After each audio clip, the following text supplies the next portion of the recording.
ये इलेक्शन बहुत मायने रखता है। दोस्तों, ये दुनिया ने देखा कि जब पार्लियामेंट के उस इजलास के अंदर, जिस इजलास में पिछले न जाने कितने सालों से बैरिस्टर असदुद्दीन अवैसी साहब अकेले बैठा करते थे और लोग कहते थे कि ये अकेले ही रहेगा, लेकिन आप लोगों की दुआएं रही हमारे साथ में, तो अब असदुद्दीन अवैसी साहब अकेले नहीं बैठते हैं, उनका छोटा भाई इम्तियाज जलील भी अब वहां पर जाकर बैठता है। ये आप लोगों की दुआओं का नतीजा है और मुझे पूरा यकीन है कि मेरी जीत के अंदर आप लोगों ने वोट नहीं दिया था, लेकिन आपकी दुआएं हमारे साथ थी, जिसकी वजह से वहां पर हम पहुंच चुके हैं। हमारी तो खुशी इस बात के लिए होती है अगर अख्तरुल ईमान साहब भी हमारे साथ अगर उस लोकसभा के अंदर पहुंच जाते, तो सोचिए पहला दिन वो कैसा होता जब नरेंद्र मोदी अमित शाह से पूछते, अरे ओ सांबा कितने आदमी हैं, और अमित शाह ये कहता है कि साहब 3 है, लेकिन 300 के बराबर वाले 3 हैं।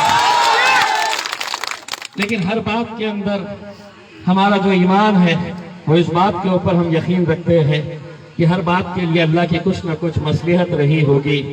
उन्होंने कहा होगा कि 2 वहां पर चले जाओ, अख्तरुल ईमान साहब, अंजार साहब, ये जितने भी विधायक मजलिस इत्तेहादुल मुस्लिमीन के बिहार के विधानसभा के अंदर जाएंगे, तो शायद अल्लाह ये पैगाम देना चाहता है कि इम्तियाज जलील और असदुद्दीन अवैसी तुम पार्लियामेंट संभालो, को मैं विधानसभा के अंदर भेज रहा हूं।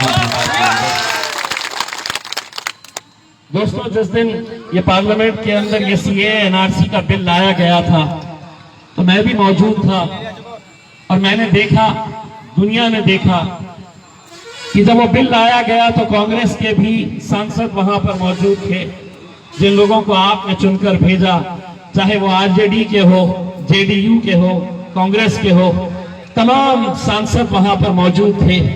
जब नरेंद्र मोदी साहब आए बहुत अकड़ के, जब अमित शाह साहब आए बहुत अकड़ के, तो उनकी अकड़ के अंदर एक पैगाम था हिंदुस्तान के मुसलमानों को कि ये बिल हम जो लेकर आ रहे हैं उसके पीछे का मकसद ये है कि हम इस मुसलमान कौम को, यहाँ के इस मुल्क के मुसलमानों को हम डरा कर रखना चाहते हैं।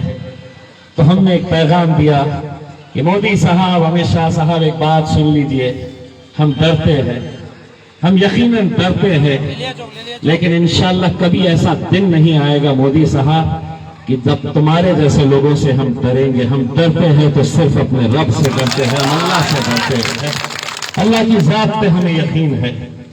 उस दिन जब ये बिल लाया गया तो तमाम सांसदों ने तालियां बजाकर उस बिल का स्वागत किया, लेकिन एक चट्टान बनकर नरेंद्र मोदी की आंखों में आंखें डालकर अगर कोई खड़ा रहा उस बिल की मुखालिफत करने के लिए, तो मेरा और आपका कायद बैरिस्टर असदुद्दीन अवैसी है।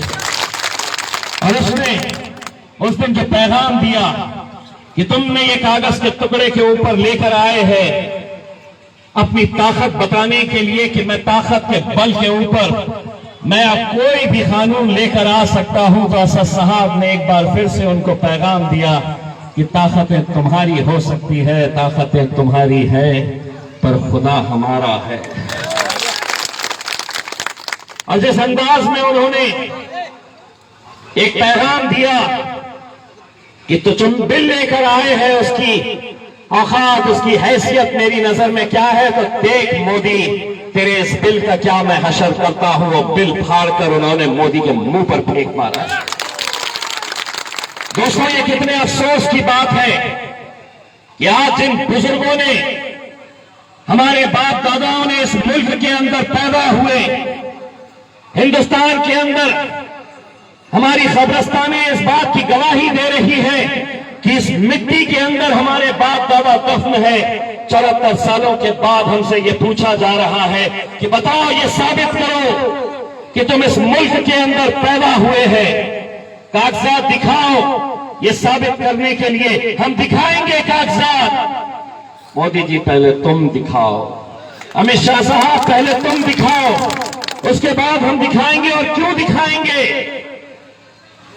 मंशा सिर्फ यही है मेरे भाइयों कि इस कौम को डरा कर रखा जाए, इस कौम के अंदर एक ऐसे डर का, खौफ का माहौल पैदा कर दिया जाए कि सरकार कहेगी, भारतीय जनता पार्टी वाले, कांग्रेस वाले, जेडीयू वाले, आरजेडी वाले इस कौम को कहेंगे कि उठो तो तुम्हें उठना पड़ेगा, बैठो तो बैठना पड़ेगा।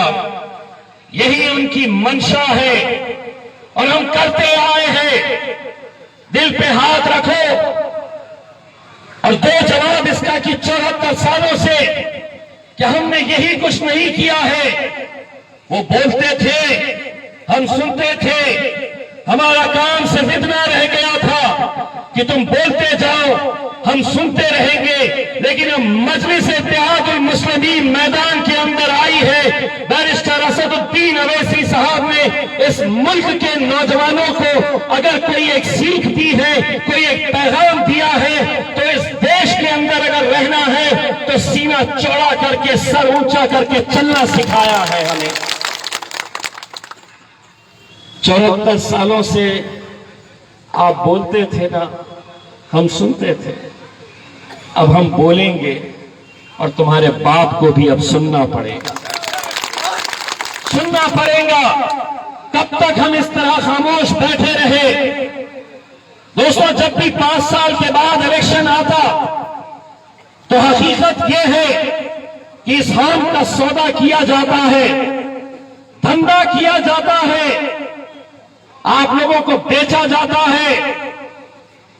मुसलमानों की क़यादत इस मुल्क से अगर खत्म हुई तो बुजुर्ग ये लोग अच्छी तरह से जानते हैं, किसी जमाने में लोकसभा के अंदर हमारे कितने एमपीज हुआ करते थे। बिहार की विधानसभा हो, महाराष्ट्र की हो, राजस्थान की हो, उत्तर प्रदेश की हो, झारखंड की हो, हर 5 साल के बाद आंकड़ों पे नजर डालो, शर्म आएंगी हमें अपने आप के ऊपर कि हमारी आबादी तो बढ़ रही, लेकिन हमारी नुमाइंदगी लोकसभा के अंदर और विधानसभाओं के अंदर हर 5 साल घटती जा रही है। कौन है इसके लिए जिम्मेदार? कभी सोचा है इसके बारे में? आप कहेंगे कि कोई आता है, हमसे वोट मांगता है, हम दे देते हैं। दोस्तों, हकीकत यह है कि इस मुल्क से अगर मुसलमानों की क़यादत खत्म हुई है तो कोई गैर इसके लिए जिम्मेदार नहीं है। मुसलमानों को इस मुल्क में हमेशा मुसलमानों ने ही हराया है, ये सच्चाई है।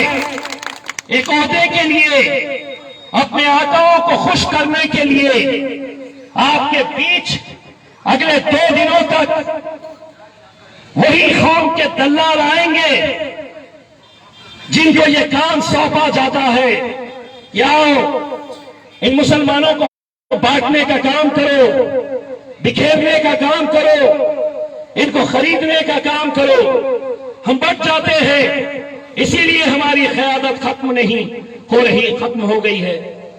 दोस्तों, जिस शहर औरंगाबाद से मैं आता हूं, महाराष्ट्र के जिस शहर से आता हूं, पिछले 20 सालों से लगातार वहां पर शिवसेना जीत कर आती है। शिवसेना, जिसके साथ अभी महाराष्ट्र में जो हुकूमत बनी है वो कांग्रेस वालों ने मिलकर बनाए हैं, गठबंधन किए हैं शिवसेना के साथ और सरकार बनाए हैं। 20 सालों से शिवसेना जीत कर आती थी। जब मजलिस इत्तेहादुल मुस्लिमीन मैदान में उतरी तो वही बातें, वही इल्जाम, वही हम पर उंगलियां उठाई गई और कहा गया कि ये इम्तियाज जलील जो खड़ा है ये जीतने के लिए नहीं खड़ा है, ये तो भाजपा और शिवसेना को फायदा पहुंचाने के लिए, वोट काटने के लिए खड़ा है। हमने अपने नौजवानों से कहा कि कोई जवाब नहीं देना इन्हें, अगर जवाब देना है तो इलेक्शन के दिन पतंग की मोहर के ऊपर आपने जवाब देना उन्हें। और अल्हम्दुलिल्लाह जब इलेक्शन का दिन आया तो मेरे नौजवानों ने यूं ऐसा वैसा वोट नहीं डाला। जब वोट डालने के लिए गए तो सारी मशीनों के ऊपर बस पतंग ही पतंग चल रही थी और ऐसे वैसे नहीं चल रही थी, धपाधड़ धपाधड़ धपाधड़। अल्हम्दुलिल्लाह जब नतीजे आए तो 20 सालों के बाद जो शिवसेना आकर कर कहती थी कि ये हमारा गढ़ है, के अंदर शिवसेना को गाड़ के हमारे मजलिस के झंडे को हमने लहराया मेरे भाइयों। अगर वहां पर हमारे भी लोग इस तरह बहक जाते तो कहां असद साहब एक सांसद रहते, एक से दूसरा नहीं होता। अब हम भी जब गए हैं तो भारतीय जनता पार्टी के लोग कहते हैं एक तो बोलता था, अब तुम भी बोलोगे। मैंने कहा हम भी बोलेंगे और हमारे पीछे इंशाल्लाह और भी आएंगे, हमारी तादाद बढ़ेगी। कहते हैं दो ही है ना, क्या करेंगे। 2 विधायक महाराष्ट्र में थे मजलिस के, अब 2 सांसद में हो गए हैं। भारतीय जनता पार्टी 20 साल पहले कितने सांसद थे उनके जानते हैं? सिर्फ 2 थे, 2 से 300 हो गए। इंशाल्लाह हम भी 2 हैं। 20 साल के बाद तसव्वुर करो हम कहां रहेंगे मेरे भाइयों। जब हम महाराष्ट्र की विधानसभा में पहली मर्तबा गए, 2 विधायक मजलिस इत्तेहादुल मुस्लिमीन के, तो भारतीय जनता पार्टी और शिवसेना वालों ने हमसे ये कहा कि 288 ऐवान के अंदर एमएलए हैं, तुम 2 हैं। तो मैंने उनसे कहा था कि कभी जंगल गए हो? अगर जंगल गए हो तो जंगल के अंदर कुत्ते, बिल्ली, भेड़, बकरियां कितने हैं इसकी गिनती नहीं होती है, शेर के बच्चे कितने हैं ये देखे जाते हैं। और अगर आज यही बात यहां पर कही जा रही है, अगर मजलिस के 2, 4, 6, 8, 10 अगर चुनकर भी आ जाए तो क्या करेंगे? अरे 2, 4, 6, 8 की बात नहीं कर रहे। एक असदुद्दीन अवैसी अकेले था तो पूरे पार्लियामेंट को हिला दिया है। अल्हम्दुलिल्लाह अगर हमारे ऐसे बहादुर शेर बिहार की विधानसभा के अंदर जाएंगे तो आपकी आवाज बनकर जाएंगे और यह आप लोगों की जिम्मेदारी है उन्हें वहां पर जिताकर भेजना। दोस्तों, इतने सालों तक आपने जो कुछ किया, लेकिन कल आने वाला कैसा होगा इसकी एक झलक मोदी साहब ने दिखा दी है। मोदी जी ने बता दिया है कि ये सिर्फ हम सीए एनआरसी का नहीं बल्कि आगे और भी ऐसे ऐसे बिल्स लेकर आने वाले हैं, ऐसे ऐसे कानून लेकर आने वाले हैं जिसकी मंशा सिर्फ यही रहने वाली है कि मुसलमानों को किस तरह से टारगेट किया जाए। मेरे भाइयों, मैं आप लोगों से हाथ जोड़कर यह अपील करने के लिए आया हूं कि 7 तारीख के दिन आप लोग भारी तादाद के अंदर घरों के बाहर निकलिए, घरों के बाहर निकलकर अपने एक वोट का इस्तेमाल करिए। आज तक होता यही आया है। आज हकीकत यह है कि आरजेडी वाला सोचता है कि मैं हार गया चलेगा, जेडीयू जीत जाए चलेगा। जेडीयू वाला और कांग्रेस वाले ये सोचते हैं कि हम हार गए चलेगा, कोई भी जीत जाए चलेगा, लेकिन मजलिस जीतना नहीं चाहिए। सारे के सारे यही सोच रहे हैं कि मजलिस जीतना नहीं चाहिए। अरे तुम पूरी ताकत लगा दो हमें हराने के लिए, अगर जिताने वाला मेरा रब है तो उसको कोई नहीं हरा सकता।